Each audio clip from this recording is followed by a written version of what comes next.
안녕하세요. 저는 서울에서 태어나고 자란 35세 남자입니다. 지금은 한정식집 폐업 이후 임시직으로 생활하고 있고 이혼 조정 중입니다. 제 이야기를 들어주시면 감사하겠습니다. 저는 서울 토박이입니다. 부모님은 서울 강남구에서 20년 넘게 한정식집을 운영하셨어요. 그 집안에서 자란 저는 솔직히 뭐랄까, 도시 생활만 해왔고, 시골이나 농촌 같은 건 거의 접해본 적이 없었습니다. 부모님 가게도 잘 되는 편이었고, 저는 그냥 평범하게 대학 다니고 취직하고 그렇게 살았어요. 그러다 친구 소개로 지금의 아내를 만났습니다. 아니, 이제는 곧 남이 될 사람이겠네요. 처음 아내를 봤을 때 느낌은 참 순하고 착하게 생겼다였어요. 말투도 부드럽고 웃는 모습도 예쁘고 뭐랄까 갈등 같은 거 안 만들 것 같은 사람이었습니다. 저는 그게 좋았어요. 복잡한 거 싫어하거든요. 그래서 몇 번 만나고 나서 결혼 이야기가 나왔을 때도 별 고민 없이 진행했습니다. 그런데 문제는 아내 친정을 처음 방문했을 때부터 시작됐던 것 같아요. 당시엔 제가 그게 문제인 줄 전혀 몰랐지만요. 아내 친정은 충청도 시골 마을이었습니다. 차로 2시간 반 정도 걸렸어요. 도착하니까 진짜 드라마에서나 보던 그런 시골집이더라고요. 마당 넓고 장독대 있고 텃밭 있고 개 짖고 닭 돌아다니고 저는 솔직히 그 순간 좀 당황했어요. 여기서 사셨어요? 제가 아내한테 물었어요. 아내는 웃으면서 대답했죠. 네, 여기서 태어나서 고등학교 졸업할 때까지 살았어요. 와, 신기하네요. 저는 이런데 처음 와봐요. 그때 장인어른, 장모님이 나오셨습니다. 두 분 다 얼굴이 그을려 있고 손이 거칠어 보였어요. 농사일 오래 하신 티가 확 났죠. 장인어른이 악수를 청하셨는데 손이 진짜 거칠더라고요. 저는 순간적으로 움찔했어요. 그걸 아내가 봤는지 안 봤는지는 모르겠지만 어쨌든 그렇게 첫 인사를 나눴습니다. 집 안으로 들어가니까 냄새가 좀 났어요. 뭐랄까 된장 냄새, 김치 냄새, 그리고 약간 곰팡이 냄새 같은 것도 섞여 있었어요. 저는 냄새에 민감한 편이거든요. 그래서 자꾸 코를 찡긋거렸죠. 장모님이 음식을 차려주셨는데 솔직히 저는 그다지 입맛이 당기지 않았습니다. 집에서 먹던 음식이랑 너무 달랐어요. 우리 사위 많이 드세요. 다 우리가 농사 지은 거예요. 장모님이 웃으며 말씀하셨어요. 저는 억지로 웃으며 먹었습니다. 그런데 식사 중에 제 입에서 이런 말이 튀어나왔어요. 아, 근데 이 김치 좀 짜지 않아요? 순간 식탁이 조용해졌어요. 장모님 표정이 살짝 굳었고 장인 어른은 그냥 묵묵히 드시고 아내는 저를 쳐다봤는데 그때 눈빛이 좀 이상했어요. 근데 저는 그냥 솔직하게 말한 건데 뭐가 문제야? 라고 생각했죠. 식사 후에 마당을 구경했어요. 장인 어른이 텃밭을 보여주시면서 자랑하셨습니다. 여기 배추밭이고 저기는 무밭이고 저쪽은 고추밭이에요. 올해 고추 농사 잘 됐어요. 아, 그렇구나. 근데 힘들지 않으세요? 요즘 농사 지으시는 분들 많이 없다던데. 힘들죠. 근데 이게 우리 평생 일이니까. 저는 그 순간 이런 생각을 했어요. 아, 이 사람들은 평생 이렇게 흙 파고 사는구나. 우리랑은 완전히 다른 세계네. 그리고 그 생각이 얼굴에 나왔나 봐요. 아내가 제 팔을 꼬집었거든요. 왜? 아무것도 아니에요. 아내가 작게 대답했는데 목소리가 좀 떨렸어요. 근데 저는 그때도 별 생각 없었습니다.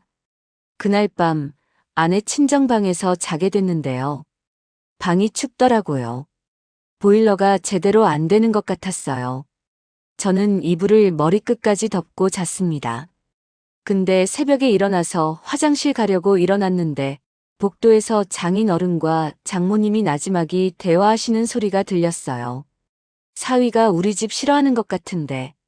아이고, 서울 애들이 다 그렇지. 우리 딸이 고생하겠어. 그래도 착한 애 같은데 말이 좀 그래. 착하면 뭐해. 말이 칼이야, 칼. 저는 그 소리를 듣고 좀 기분이 이상했어요.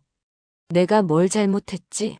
라는 생각이 들었지만 동시에 그냥 솔직하게 말한 건데라는 생각도 들었죠. 저는 다시 방으로 돌아가서 잤습니다. 다음 날 아침 서울로 돌아가는 차 안에서 아내가 조용히 말했어요. 오빠, 우리 부모님한테 좀 잘해줘요. 응, 나 잘해줬잖아. 말이요. 말을 좀 조심해줬으면 좋겠어요. 내가 뭐라고 했는데? 김치 짜다고 하고 힘들지 않냐고 하고. 그런 말들이 부모님한테는 상처가 될 수 있어요. 아니, 솔직하게 말한 건데 뭐가 문제야? 김치가 진짜 짰잖아. 그리고 농사 힘든 거 사실이잖아. 그래도 뭐, 거짓말하란 얘기야? 아내는 더 이상 말하지 않았어요. 그냥 창밖을 보면서 조용히 있었죠.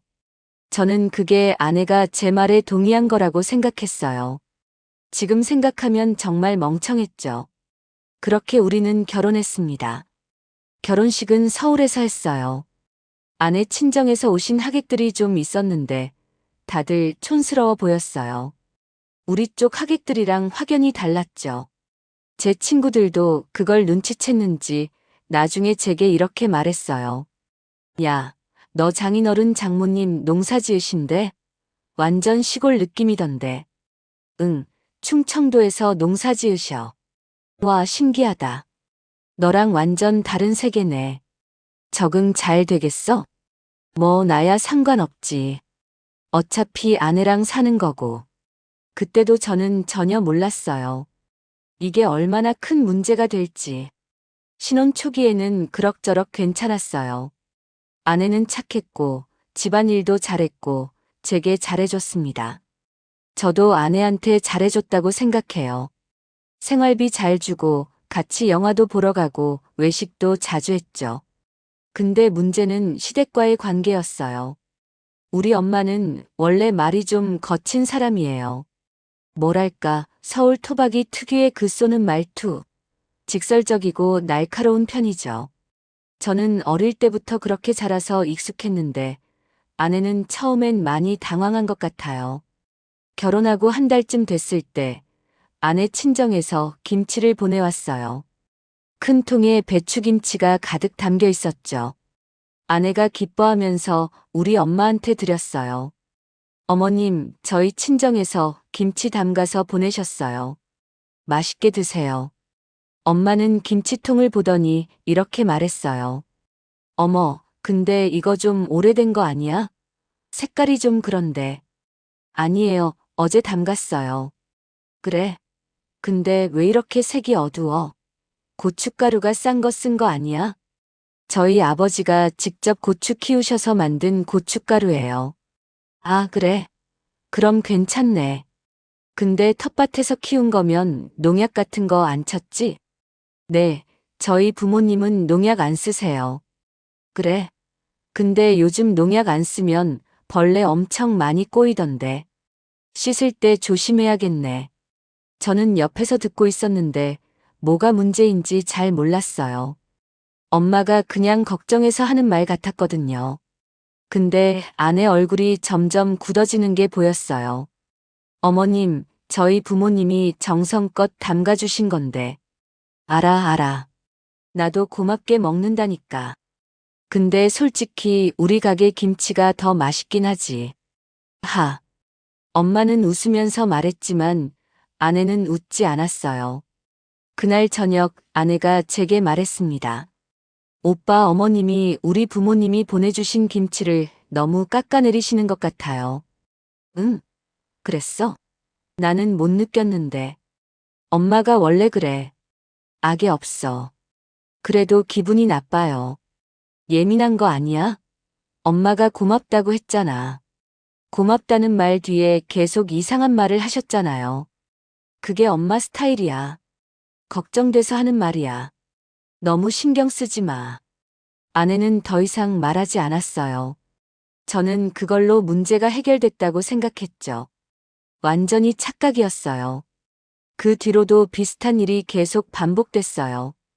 아내 친정에서 뭘 보내올 때마다 우리 엄마는 항상 뭔가 한마디씩 했어요.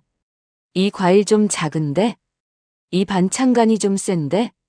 이거 포장이 좀 허술한데? 매번 그런 식이었죠. 저는 매번 같은 말을 했어요. 엄마가 원래 그래. 악이 없어. 근데 아내는 점점 말수가 줄어들었어요. 친정에서 뭘 보내와도 우리 엄마한테 보여주기 싫어하더라고요. 그냥 우리끼리만 먹겠다고 했죠. 저는 그게 좀 이상하다고 생각했지만 크게 신경 쓰지 않았어요. 결혼하고 6개월쯤 됐을 때 명절이 다가왔어요. 추석이었죠. 아내는 친정에 다녀오고 싶어 했어요. 오빠, 이번 추석엔 친정에 다녀와도 될까요? 명절인데 우리 집에 있어야지. 그래도 부모님이 보고 싶어 하세요. 명절 지나고 다녀와. 명절에 며느리가 친정 가는 게 어디 있어? 요즘은 다들 그렇게 하던데요. 우리 집은 아니야. 우리 엄마가 싫어하셔. 결국 아내는 추석을 우리 집에서 보냈어요. 친정에는 전화만 했죠. 통화할 때 아내가 우는 것 같았는데 저는 못 본 척 했어요. 뭐라고 위로해야 할지 몰랐거든요. 추석 당일 우리 집에서 차례를 지냈어요. 아내는 새벽부터 음식 준비를 도왔습니다. 우리 엄마는 계속 이것저것 지시했어요. 그거 아니고 이거. 칼질 왜 그렇게 해? 속도가 너무 느려. 아내는 말없이 따랐어요. 땀을 뻘뻘 흘리면서요. 저는 거실에서 TV 보면서 쉬고 있었죠. 여자들끼리 하는 일이니까라고 생각하면서요. 차례가 끝나고 친척들이 모였어요. 큰아버지가 아내한테 물었어요. 야, 너 친정이 어딘데? 충청도 군이요. 오, 거기 시골이지. 농사 짓나? 네, 부모님이 농사 지으세요. 아이고, 그럼 힘들겠네. 요즘 농사 지어서 남는 게 있나? 그래도 며느리 잘 뽑았네. 시골 여자들이 순하고 억세잖아. 큰아버지는 칭찬하는 말투였지만 아내 표정은 별로 좋지 않았어요. 저는 왜 그런지 이해가 안 갔죠. 그날 밤 아내가 제게 말했어요. 오빠, 오늘 큰아버지 말 들었어요? 응, 뭐. 시골 여자들이 순하고 억세다고 하셨잖아요. 그게 칭찬 아니야? 그게 칭찬으로 들려요? 당연하지. 좋은 의미로 한 말이야. 저는 기분이 나빴어요. 왜? 뭐가 문제인데? 그냥. 저를 사람이 아니라 뭔가 다른 걸로 보는 것 같아서요. 무슨 소리야? 너무 예민한 거 아니야? 예민한 게 아니라. 됐어, 그만해. 괜히 좋은 날 기분 버리지 말고. 저는 그렇게 말하고 TV를 켰어요. 아내는 더 이상 말하지 않았습니다. 그렇게 시간이 흘렀어요. 결혼 1년이 되어갈 무렵 우리 부부 사이는 점점 서먹해졌습니다. 아내는 말수가 더 줄었고 저는 왜 그런지 이해할 수 없었어요. 다 잘해주는데 왜 저래? 라는 생각만 들었죠. 그러던 어느 날 결정적인 사건이 터졌어요. 김장철이었습니다. 우리 엄마가 김장 준비를 하고 있었어요. 근데 아내 친정에서 택배가 왔어요. 큰 박스 여러 개였죠. 열어보니까 배추, 무, 파, 고춧가루, 새우젓 등등 김장 재료가 가득 들어 있었어요. 와, 친정에서 이렇게 많이 보내주셨네. 제가 말했어요. 아내가 웃으면서 대답했죠. 네, 아버지가 올해 농사 잘 됐다고 보내주셨어요. 어머님 드리라고요. 엄마 좋아하시겠다. 우리는 그 재료들을 우리 엄마한테 드렸어요. 엄마는 처음엔 좋아하시는 것 같았어요. 어머, 이렇게 많이 보내주셨네. 고맙다고 전해. 네, 어머님. 근데 엄마가 재료들을 하나하나 살피더니 표정이 미묘하게 변했어요. 근데 이 배추 좀 작은데? 그래요? 저는 괜찮아 보이는데. 요즘 배추값이 비싼데 이 정도 크기면 좀 그렇지. 그리고 이 고춧가루도 색이 좀 연한데 아버지가 직접 키우신 고추로 만든 거예요. 그래. 근데 시중 고춧가루보다는 품질이 떨어져 보이네. 아내 얼굴이 굳었어요. 그래도 참으면서 말했죠. 어머님, 저희 부모님이 정성껏 준비해 주신 건데. 알아. 나도 고맙게 받는다니까. 근데 솔직히 우리 가게에서 쓰는 것보다는 못하지. 우리는 프리미엄 재료만 쓰거든. 그때 아내가 조심스럽게 말했어요. 아, 그리고 어머님. 이번에 부모님이 재료 주시면서 돈을 받으셨어요. 응? 돈을? 네, 공짜로만 받기 그래서 제가 30만 원 드렸어요. 순간 우리 엄마 얼굴이 확 변했어요. 뭐? 30만 원을 받았다고? 네, 제가 드렸어요. 이게 지금 무슨 소리야? 농사 짓는 집이 딸한테 돈을 받아? 어머님, 저희 부모님도 생활이 있으시잖아요. 계속 공짜로 드리면 뭐, 딸한테 돈 받는 게 말이 돼? 이게 지금 장사하자는 거야? 그게 아니라, 날강도들이네, 진짜. 시골 사람들이 딸 시집 보내놓고 딸 등쳐먹고 사네. 어머님, 아내가 소리쳤어요. 처음으로 목소리를 높였죠. 저는 깜짝 놀랐어요. 우리 엄마도 놀란 것 같았지만 곧 더 화가 난 표정으로 변했어요. 뭐? 내가 지금 나한테 소리 질러? 어머님이 먼저 저희 부모님을 욕하셨잖아요. 욕이 아니라 사실을 말한 거야. 농사 짓는 집이 딸한테 돈 받는 게 정상이야? 정상이에요. 저희 부모님도 생활이 어려우시단 말이에요. 그때 엄마가 갑자기 아내한테 다가갔어요. 그리고 아내 머리채를 잡았습니다. 인연이 지금 나한테 대들어? 어머님, 놓으세요. 저는 깜짝 놀라서 말렸어요. 엄마, 뭐 하세요? 야, 인연이 지금 나한테 대드는데 가만히 있으라고. 그래도 머리채를 잡으시면 어떡해요. 저는 엄마를 떼어놓았어요. 아내는 울고 있었고 엄마는 숨을 헐떡이며 화가 난 표정이었죠. 저는 패닉 상태였어요. 이런 상황을 처음 겪어봐서요. 아내, 괜찮아? 괜찮아요. 아내는 울면서 대답했어요. 근데 저는 그 순간 정말 멍청한 말을 했어요. 평생 후회할 말이죠. 근데 솔직히 바가진 맞지 않아? 아내가 저를 쳐다봤어요. 눈물 가득한 눈으로요. 그 눈빛에는 믿을 수 없다는 감정이 가득했어요. 오빠가 지금 뭐라고 한 거예요? 아니, 나도 엄마 편을 드는 건 아닌데, 솔직히 장인어른 장모님이 돈을 받으신 건 좀 그렇잖아. 딸한테 돈 받는 게 어디 있어? 우리 부모님이 공짜로 주신 게 얼마나 많은데요. 그래도 돈을 받으면 안 되지. 그건 좀 너무한 거야. 아내 얼굴에서 모든 표정이 사라졌어요. 그냥 멍하니 저를 쳐다보더니 돌아서서 방으로 들어갔습니다. 문을 쾅 닫는 소리가 들렸어요. 저는 그때도 제가 뭘 잘못했는지 정확히 몰랐어요. 그냥 솔직하게 말한 건데 왜 저래? 라는 생각만 들었죠.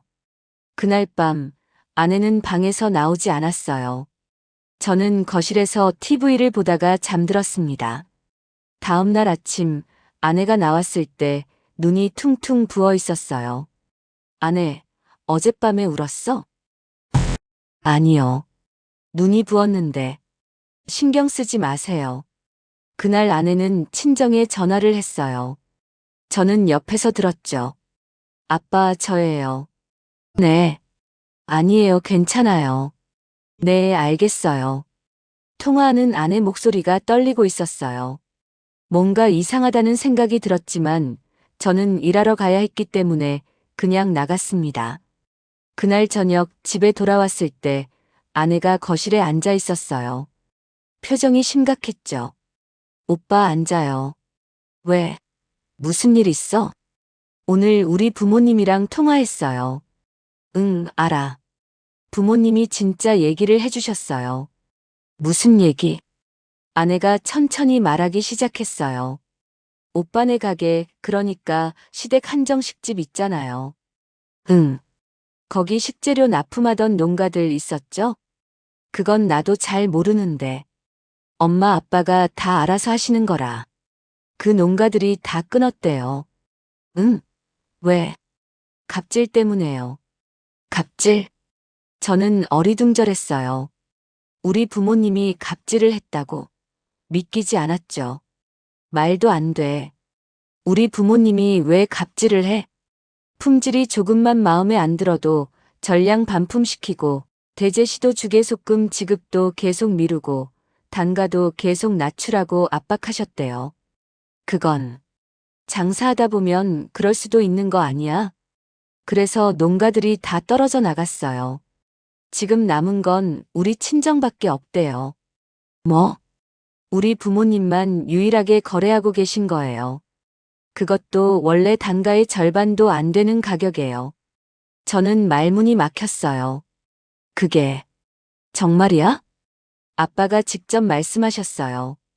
우리 부모님이 시댁가게 망하면 안 된다고 딸 생각해서라도 손해보면서 계속 납품하고 계셨대요. 그럼 장인어른 장모님이 엄청 손해보고 계셨어요.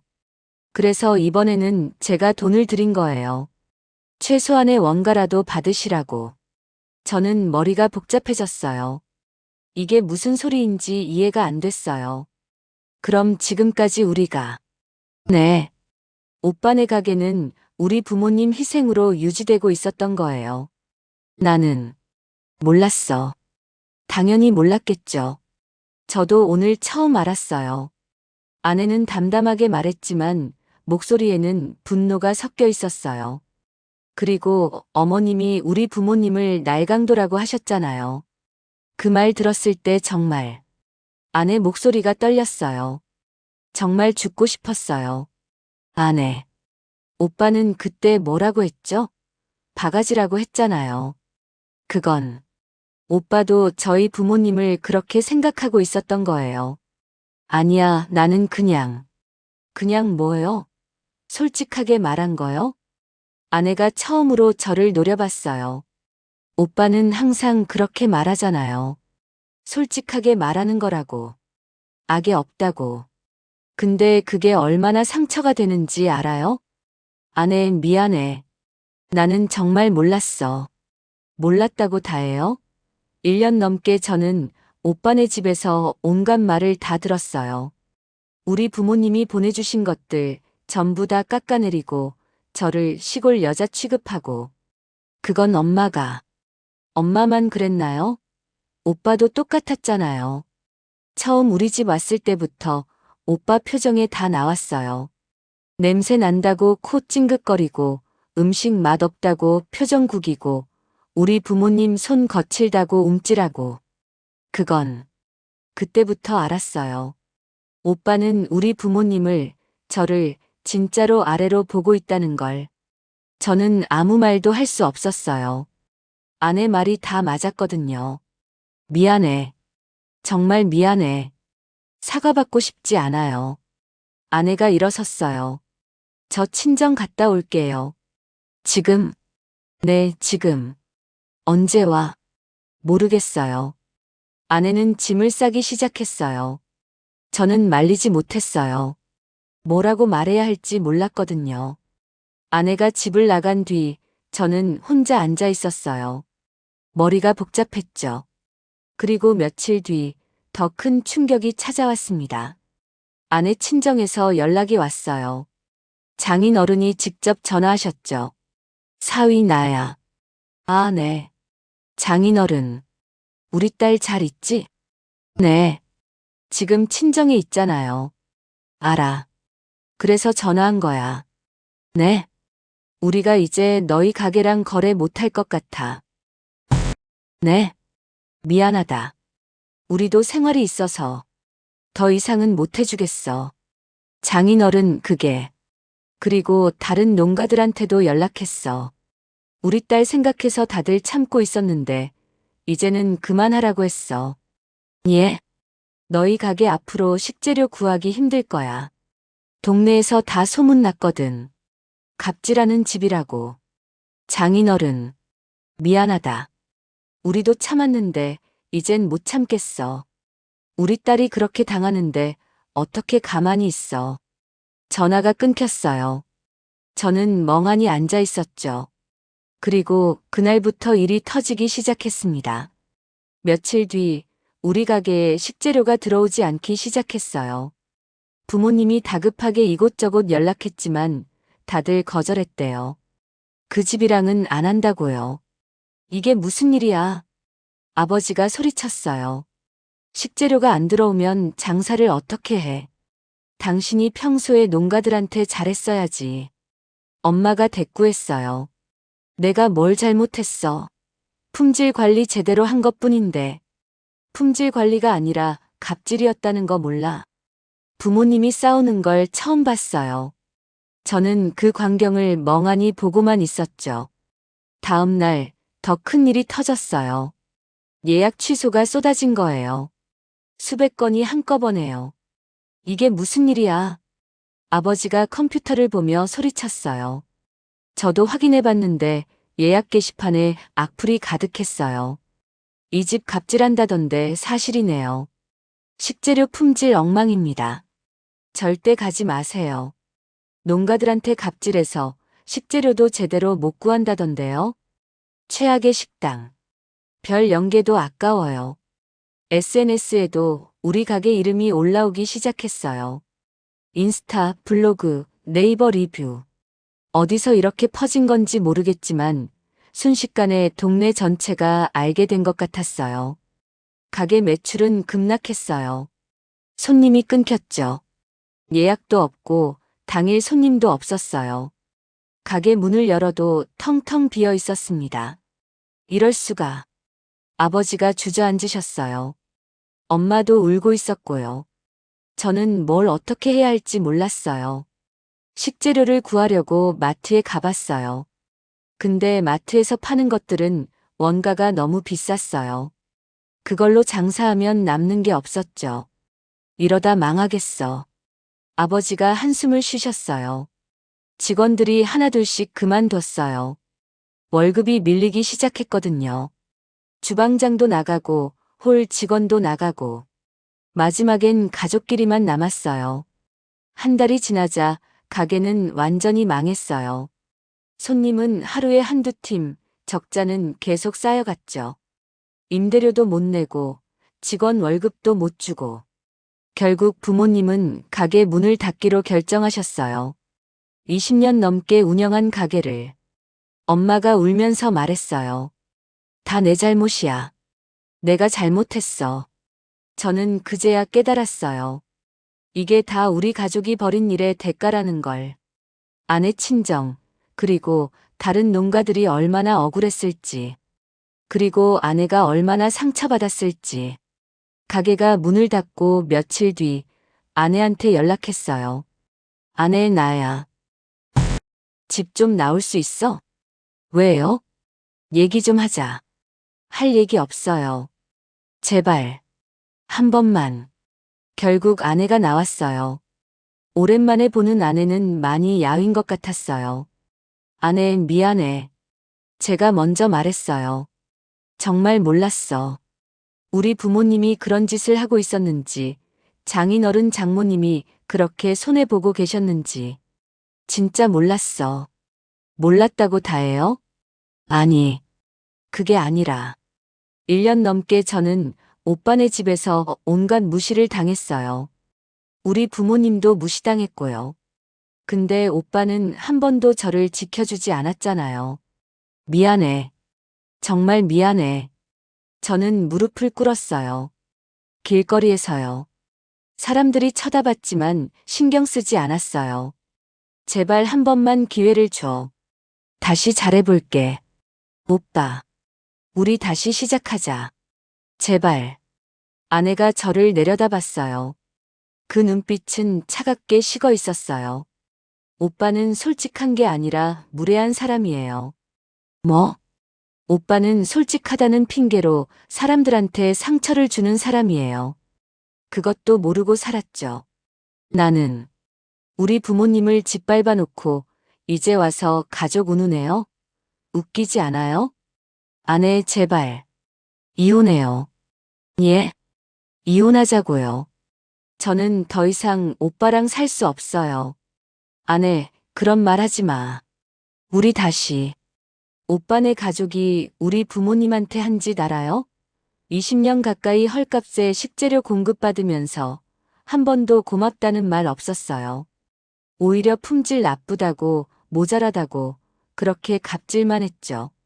그건 오빠도 마찬가지예요. 저희 부모님 처음 뵀을 때부터 무시했잖아요. 냄새 난다고, 집이 낡았다고, 음식이 맛없다고. 나는 그냥 솔직하게 말한 거라고요? 그게 얼마나 상처가 되는지 몰랐다고요? 아내가 소리쳤어요. 사람은 솔직하기만 하면 되는 게 아니에요. 배려가 있어야죠. 상대방 입장을 생각해야죠. 근데 오빠는 한 번도 그런 적 없잖아요. 미안해. 정말 미안해. 사과받고 싶지 않아요. 이제 끝이에요. 아내가 돌아섰어요. 저는 그 뒷모습을 붙잡을 수 없었어요. 그날 밤 저는 집으로 돌아와서 무너졌어요. 울었어요. 평생 이렇게 운 적이 없었는데 그날은 참을 수 없었어요. 며칠 뒤 아내로부터 이혼 조정 신청서가 왔어요. 정식 서류였죠. 저는 그걸 보면서 또 울었어요. 부모님은 가게 폐업 후 빚을 정리하느라 힘들어 하셨어요. 서울 생활을 정리하고 시골로 내려가기로 하셨대요. 다 내 잘못이야. 엄마가 계속 그렇게 말씀하셨어요. 내가 너무 교만했어. 농가들을 무시하고 며느리 친정을 무시하고. 다 내 잘못이야. 아버지도 많이 늙어 보이셨어요. 20년 가게가 한순간에 무너지다니. 우리가 뭘 잘못한 건지 이제야 알겠어. 저는 부모님 모습을 보면서 또 깨달았어요. 우리 가족이 얼마나 교만했는지, 얼마나 무례했는지. 그리고 며칠 전 아내 친정에서 소식을 들었어요. 아내가 고향으로 완전히 내려갔대요. 부모님과 함께 스마트팜을 준비하고 있대요. 농업 기술을 배우면서 새로운 인생을 시작한다고요. 저는 지금 이혼 조정 중입니다. 아내를 만나려고 했지만 아내는 거부했어요. 변호사를 통해서만 얘기하겠다고 했죠. 혼자 남은 집에서 저는 매일 생각해요. 나는 한 번도 아내를 이해하려 하지 않았다. 말이 솔직하면 다 괜찮다고 착각하며 사랑을 소비했다. 배려 없는 솔직함은 그냥 폭력이었다. 지금은 너무 늦었어요. 깨달음이 뒤늦게 찾아왔지만 그 대가는 너무 컸어요. 아내도 잃었고 부모님 가게도 망했고 가족도 뿔뿔이 흩어졌어요. 제가 만약 처음부터 아내 친정을 존중했더라면, 엄마의 말을 제지했더라면, 아내 편을 들어줬더라면 이런 일은 없었겠죠. 하지만 이미 늦었어요. 모든 게 끝났어요. 요즘 저는 임시직으로 일하면서 하루하루 살고 있어요. 부모님은 시골로 내려가셨고 저는 서울에 혼자 남았죠. 가끔 아내 생각이 나면 눈물이 나요. 그리고 제 자신이 한없이 부끄러워요. 솔직함은 배려가 있을 때만 가치가 있다는 걸 이제야 알았어요. 너무 늦게요. 제 이야기를 들어주셔서 감사합니다.